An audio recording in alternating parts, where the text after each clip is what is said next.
Umuhimu na sifa za wahusika katika hadithi ya msiba wa kujitakia. Nataka tuanze na mhusika wa kwanza ambaye ni Machoka. Machoka ni mwenye bidii, anarauka asubuhi na mapema kwenda kusaka kibarua ili kukidhi mahitaji yake. Akati tamaa hadi jioni anapokosa kabisa. Ni mkakamavu. Ana msimamo wake katika uchaguzi, wala kauli ya Zuhura haibadilishi msimamo wake. Anahiari kukosana naye badala ya kufuata ushawishi wake. Kwa hivyo ni mkakamavu. Ni mzalendo. Ni mzalendo Machoka ni kwa sababu siku ya kupiga kura anaungana na wana matopeni wengine katika wengine kwenda kupiga kura kwa nia ya kumteua kiongozi wao. Kwa hivyo ni mzalendo. Sifa nyingine ya Machoka ni mwenye kumbukumbu. Anapokinai hali yake, anakumbuka shairi alilowahi kusoma kuhusiana na msiba wa kujitakia, lililoandikwa na mshairi mwenye lakabu ya Malenga Mteule. Umuhimu wa Machoka ni upi? Machoka ni kiwakilishi cha mateso wanayopitia raia chini ya utawala mbaya. Ni kielelezo cha bidii na kujituma katika shughuli licha ya matatizo ya maisha. Anadhihirisha mgawanyiko uliopo katika jamii kwa msingi ya kiuchumi na mamlaka. Kwa hivyo huo ndio umuhimu wa Machoka. Mhusika wa pili ambao tunaangalia sifa zake ni Zuhura. Zuhura ni mzalendo. Siku ya kupiga kura anarauka alfajiri na wenzake kwenda kupanga foleni ndefu na kusubiri hadi zamu yao ya kupiga kura ili wafanye nini? Wamteue kiongozi wao. Kwa hivyo ni mzalendo, ni mshawishi. Kwa hivyo anamsisitizia Machoka kuwa wanafaa kumchagua kiongozi kutoka kabila lao. Anapokataa wanazozana. Kwa hivyo ni mshawishi. Sifa nyingine ya Zuhura ni mkabila. Ananuia kuteua kiongozi kutoka kabila lake, ajali iwapo kiongozi huyo ni mzuri au ni mbaya, amesoma au hajasoma. Kwa hivyo ni mkabila. Sifa nyingine ya Zuhura ni kwamba ni mvumilivu.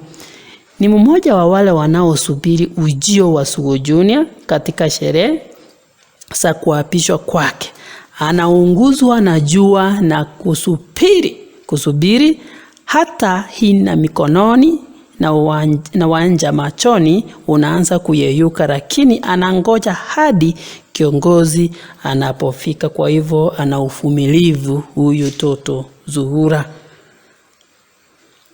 Ni mkakamavu. Anapofanya uamuzi atetereki. Anakataa kauli kumteua kiongozi kutoka katika kabila lake. Anakataa kauli kumteua kiongozi kutoka katika kabila lake.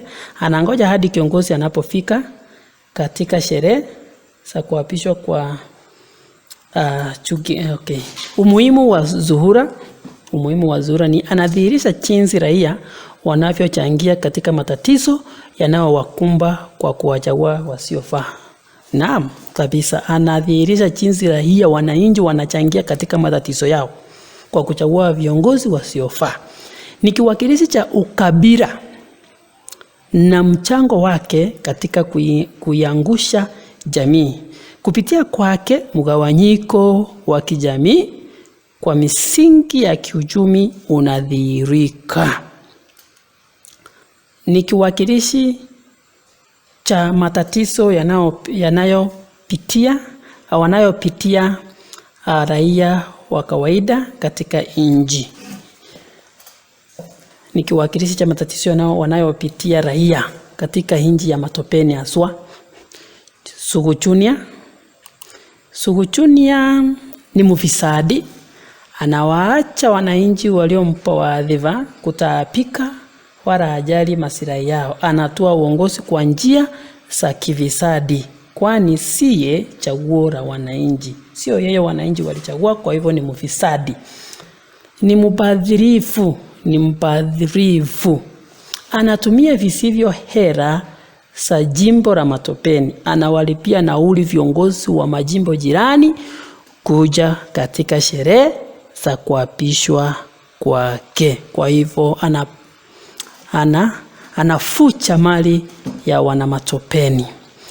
Ni mwenye tamaa. Ana tamaa ya uongozi.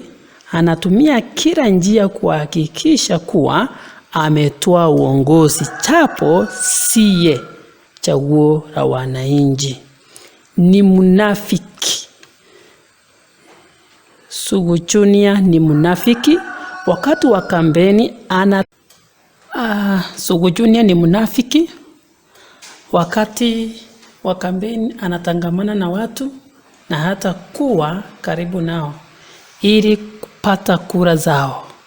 Anapopata mamlaka anajitenga nao kama mbingu na ardhi. Umuhimu wa Suguchunia ni kiwakilishi cha viongozi wasiojali maslahi ya umma uliowachagua. Kupitia kwake hali ya mvutano katika uongozi inadhihirika na jinsi hali hiyo inavyoathiri maendeleo. Ni kiwakilishi cha unafiki wa viongozi wengi katika jamii. Ni kiwakilishi cha ukoloni mamboleo katika jamii ya sasa. Mwisho ni fumo matata. Fumo matata ni mkakamavu. Anapoamua kuwania uongozi harudi nyuma licha ya kufeli. Amefeli mara 2 lakini bado yuko debeni kwa mara ya 3. Ni mwenye bidii, anazunguka kote matopeni akiimarisha kampeni zake na kutoa wafuasi wengi. Ni mwenye maono. Watu wanapendezwa sana na mipango yake aliyoweka ya kuboresha maisha na wako tayari kumchagua kwa ajili hiyo. Umuhimu wa fumo ni kiwakilishi cha viongozi wanaojaribu kwa kila hali kupigania maslahi ya wananchi wanaoteseka. Kupitia kwake hali ya ukoloni mamboleo inadhihirika ilivyokita mizizi katika jamii. Anadhihirisha mizozo iliyopo ya uongozi na athari yake katika jamii.